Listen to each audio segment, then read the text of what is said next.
this speaker actually closed Congress down early in order to avoid a vote on the Epstein files. Now you have Representative Rocha and Representative Massey, bipartisan petition. We have Republicans and Democrats signed on to that petition, and you need 218 signers in order to force a vote on the House floor. And you bypass the speaker because the speaker didn't want to have a vote on this issue. And so I am number 218. Hello, everybody, and welcome back to the Latino Vote podcast, coming to you live from Washington, D.C., where guess what?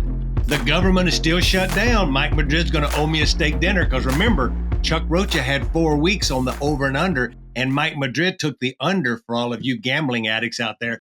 But today, we're super excited to have one of my dear friends, and at some point will be the newest member elected to Congress. Welcome to the show, Adelita Grijalva.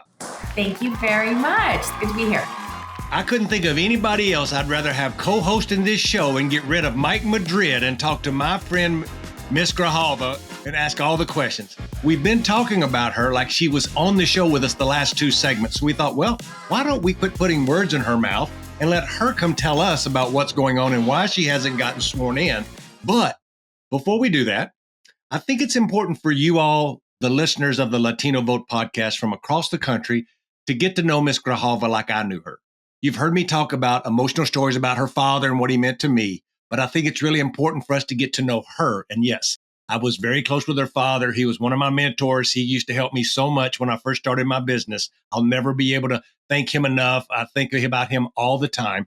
But I think it's important for you to get to know who his daughter is. She's much more than just a congressman's daughter. Tell us about your upbringing, Ms. Grijalva, and what you were doing before you won a congressional seat. Yeah, so I was born and raised in Tucson, Arizona. I graduated, went through all public schools, graduated from Pueblo High School and the University of Arizona, and then got into this program, got hired by this program called Teen Court. It's a juvenile diversion program that is really designed to break the school to prison pipeline and reduce the disproportionate number of children of color in the juvenile justice system. So I did that for 26 years and overlapped that with 20 years on the Tucson Unified School District Governing Board. So I'm tied as the longest serving board member on the board, the youngest Latina elected. And then I ran for the Pima County Board of Supervisors.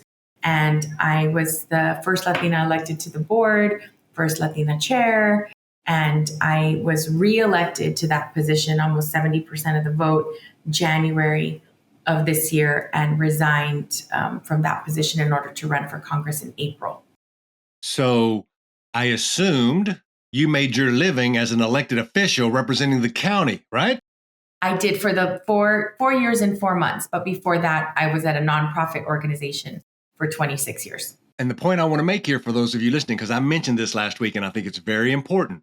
So this woman's making a living being an elected representative, taking care of the people. She has to resign to run because she can't have 2 positions. She can't be the county supervisor and run for Congress. So she stops working. That means she stops getting paid. Well, this is a reason why there's not regular people in Congress. This is a real thing that I get mad about. So we want people like Miss Adelita Grijalva to run, but we ask them to quit their job. Somehow they're supposed to be wealthy enough to just support themselves while they run for Congress. And now, this is a point where she'll tell us what's going on in Congress. And now they won't swear her in. So she's still not getting paid to be a congresswoman when she was elected like 30 days ago. Am I missing something here? Yeah, 29 days ago today. And so there is a record, I believe, with Representative Gomez, Jimmy Gomez, that he was elected in a special and didn't get sworn in for 35 days. But that was by choice. Like there was something going on and he arranged for that to be delayed. And so I think that I'm going to break records for the speaker's obstruction of not swearing me in, not like by choice. And so, yeah, I'm a mom of 3 kids. And so when people talk about how it's hard to make ends meet, I completely understand that. It's difficult. And every day that we are not, the government is closed, it's impacting so many people and so many communities. Just in Arizona, there's 58,000 federal workers that are not getting compensated right now. The Jimmy Gomez thing is personal for me because I worked on the Jimmy Gomez special. He was elected in the state legislature. Mike Madrid would know this. And so he was going through getting out of being in the state legislature. That's why he delayed his swearing in because he was working a big bill that was going through the State House, right? Yeah. So he was finishing up that job, Right. which I think is very important before he got this important job. There was one other representative, and I can't remember her name, but she also requested the delay. And so, yeah, I think I'm going to break this record here. I don't want you to break it. I want you to get paid. But tell me what's going on. Say it again. I also want to do my job. Right. Like, there's really important work that has to happen, and I can't do that until I'm sworn in. Tell me about what's going on legally. I saw some things from the Attorney General of Arizona yesterday or the day before. Give our listeners an update. Keep in mind, we're recording this, y'all, like we always do on Wednesday morning. Ms. Grijalva, it'll come out probably on Friday. So give us some, when we're doing. So Attorney General Mays filed a suit, and I signed on with her as a plaintiff on behalf of the constituents of Arizona CD7. There's 812,000 people in district that don't have representation right now because of Speaker Johnson's unwillingness to swear me in. And so just to clarify, there were 3 other people elected in specials this year with this speaker, and 2 of them were elected on April Fool's Day, on April 1st, 2 Republicans, and then they were sworn in less than 24 hours later on April 2nd in a pro forma session. And pro forma are basically, there's not any real action happening, but you can introduce, legislation. You can be asked to be acknowledged and recognized. And then there was one Representative Walkinshaw, Democrat, whose race was September 9th, and he was sworn in less than 24 hours later on September 10th. And so we made the assumption, incorrectly, obviously, that would be the same process for me. And here we are with this idea. I mean, Speaker Johnson keeps saying, well, the House is, we're in a shutdown. Yeah, but I was elected on the 23rd. The shutdown didn't happen until the 30th. So it could have happened. We could have been sworn in. 2 things. One, tell the audience what your district looks like. Geographically, I've told them that it runs along the border of Arizona and Mexico. You can go into more detail if you want. But then also, what's the makeup of this is a poor Latino district, right? And I think I want people to understand that they have no way right now to have any way to file federal claims, VA claims. If there's problems, there's not an office. Tell the folks what you were telling me before we went on the air about them literally taking staff's computers and cell phones. There's nobody for them to call. Yeah. So my dad passed away 7 months ago in March, right? And so while there was no one in this office to, co-sponsor legislation, introduce that, that kind of thing here in DC, all of the offices in district were continuing to provide constituent services until September 23rd. The date of that election, everything shut down. And so a couple days before that, all staff, their cell phones were taken away, laptops were cleared, everything's locked up. Those leases were gone because the leases were made with Congressman Raul Grijalva's office. And so once my election started, that special, that general, that was the trigger that now we have a new member. And so all of those are closed. So even if I wanted to, I can't just go grab a key and open the door. That's not the way this process works. It's a brand new office. And so I think that it's really important for people to understand that while Speaker Johnson is making a lot of pretty disparaging remarks about me and, I don't know what she's doing. She should be serving the people of her community. I don't have constituents until I'm sworn in. I don't have constituents. I have people that supported me, people that voted for me, people that I want to represent in CD7, but I don't have constituents because we can't provide any services in district until I have a budget. And that isn't triggered until I'm sworn in. And so just to give you a visual, this morning we were going to go out and, because I want people to see how beautiful DC is. There are a lot of people that have never visited. And so I kind of wanted to do some let me show you what's outside the window. Then I looked at the lit line, the line of people coming in that I'd have to go back through security. And I was going to miss this filming if I walked out of this office because I don't have a PIN. I can't just come back in and avoid security. Wow. I am in the long line. And also, much of the staff has been furloughed. And so you've limited all of the other entrances into one. So to come into this building, we're down to one entrance, which means that line is 15, 20 minutes. So I am a tourist in DC. I am a member elect, which does not give me the benefit. Fortunately, I think Speaker Johnson was sort of trolling me on social media because I made the comment that I didn't have a key to get into the building, and then miraculously a key appeared. So we were able to come in, but it's still not a functioning office. Like, I don't, if someone calls me to ask for help, I have to send them to one of our senators, who have been great, by the way, but I want to be able to do my job. I don't want to send off my work to other people. Speaking of the senators, I still work for Ruben Gallego, and I know he had a press conference out in front of the Capitol. For any of you that were listening, he was me and Ruben are a lot alike. We're very blunt. We speak our mind, which gets me and Ruben in trouble sometimes. Ruben, the senator. And he would lead us to believe that you haven't been sworn in because you would be the 218th vote to release the Epstein file on you'll know more about this, Congresswoman-elect, a discharge position. Did I get that right? It's a discharge petition. Petition. And so basically what it is because this speaker actually closed Congress down early in order to avoid a vote on the Epstein files. Now you have Representative Rocha and Representative Massey, bipartisan petition. We have Republicans and Democrats signed on to that petition, and you need 218 signers in order to force a vote on the House floor. And you bypass the speaker because the speaker didn't want to have a vote on this issue.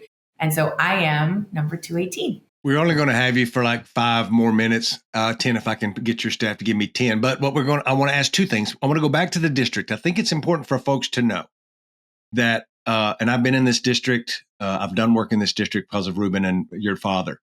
But tell the people listening to the podcast, what is your constituents? Who are the people of your congressional district? We have a very working class community. We have pieces of Tucson, Nogales, Somerton, San Luis, and Yuma County.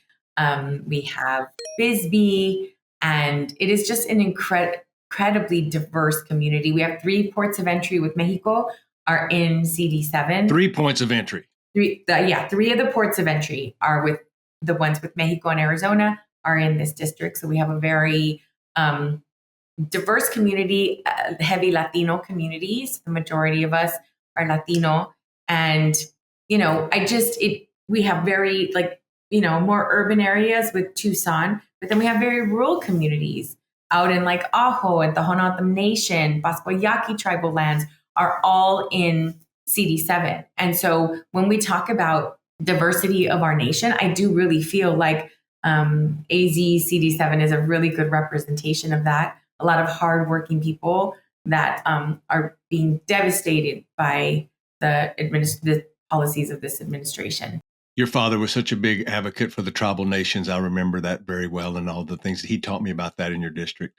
This is a nerd podcast also. It's also for a lot of brown nerds, is what we say. So I'm going to ask you something that most podcasts and won't ask, which is about campaign strategy. One thing that nobody's talked to you about, but me and Mike Madrid have noticed, because we dig deep into FEC filings, we are old campaign honkies, we've done this a lot. When we were dissecting your race on air, one thing that stood out to us, and my question will lead to this, is because I want to know how it happened. I think I know, but you should be able to say it in your own words, is in this special election, not only did you way overperform with how much Kamala Harris won this race by in the November election, but you also overperformed your father's performance. There's lots of things that could be going on. So I'm curious, that's one question. And then the follow-up would be, you in this multi-candidate, they're tied together. In this multi-candidate primary, you're running against a former state rep who was part of the Gabby Gifford team over there, Daniel. And then you had this internet woman who was like this influencer woman who everybody in DC thought was going to win because she had a few thousand people who liked her Instagram shit. And I talk shit on her on this podcast, just so you know. I'm not asking you to. But I'm saying to you is, how did that happen? What was your campaign strategy, and what did you do differently with this campaign that made it overperform so much? Well, so my dad very much taught us all that door-to-door is like old-fashioned shoe leather, talking to people face-to-face is how you win races. And that is very true, especially in CD7. But then we also overlaid it with like social media and talking about what we're doing. But we were really focused messaging on district. I mean, it's great that we have some people outside of the district that are interested, but our focus was, this is where I get elected. These are the people that I have to represent, and I need to speak to what their truths are. So we went around every community in the district, asked them about what their needs were, and talked about policy. I didn't talk about personality. And, you know, my opponents dug into personality. They dug into this idea that, you know, I'm just a legacy candidate. I am proud to be Raul Grijalva's daughter. I will always say that. But our values are exactly the same. I am his daughter, but our styles are different and the situations that we deal with are different. So I think that really with my dad, everyone knew he was going to win. So I don't think it wasn't this like fire that are like, oh my gosh, I have to go vote. In this case, with me, and during the primary, there was this poll that went out that said, oh my gosh, you know, Adelita could lose. That motivated thousands of people that were like, oh no, Grijalva is going to serve us. So we had people come out of the woodwork, and they were coming out just for our race. It wasn't like there was anything else on the ballot. It was just our race. So what we have to do is really like push people to like flex that voting muscle. It is something that you have to do every single time. There was a story done in our local paper in this Arizona Daily Star that we're talking about like those super voters. I literally have not missed a vote, nothing, like proposition, nothing since I turned 18. And I think that that's something that is a responsibility that so many of us that have the privilege to be able to register to vote and to vote, we have to do it because there's so many that are being silenced by this administration that don't have the option to do it. So we have to do it for them. Well, when we have you back, Mike Madrid, just so you know, he'll ask you all the questions about public policy and about filibusters and about your policy nuances around health care and living wage and how you're going to deal with the Trump tariffs. I'm telling you all that. So we're going to have you back. So the way this podcast works is Mike's is the brain and I'm the looks, just so everybody's clear. This is how we go down. So I'm asking the questions I want. We'll have you back to ask the policy questions. And in the rapid fire, the last two, which are very easy, there's certain things that ties our community together.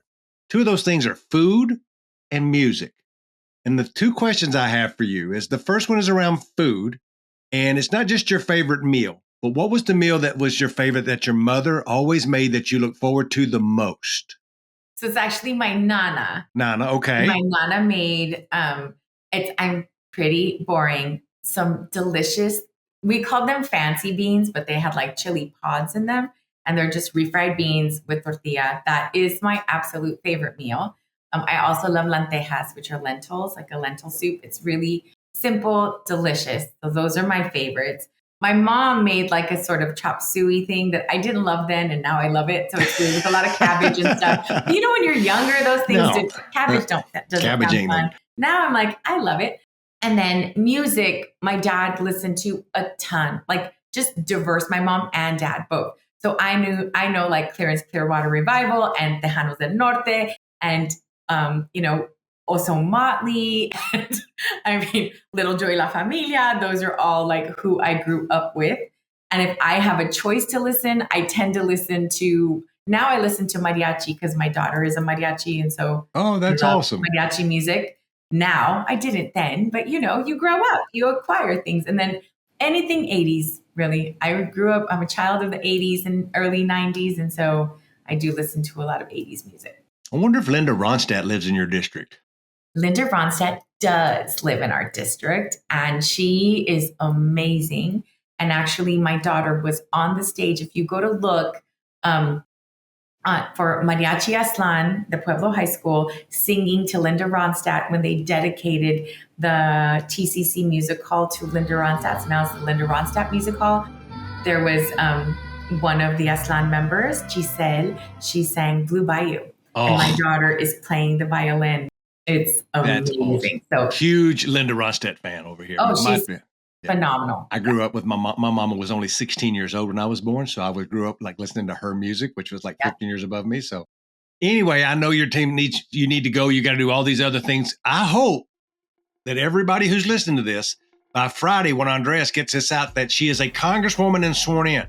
We all have your back. We've been pushing a petition around that was led by Climate Action with all the Latino orgs demanding that you be signed in. I signed it. Solidarity Team, my super PAC signed it. We're all pushing to get you there.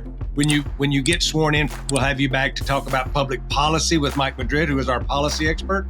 But I really want to just thank you for taking the time to be here, sister. It's my pleasure. Thanks so much. Good to see you. Take care.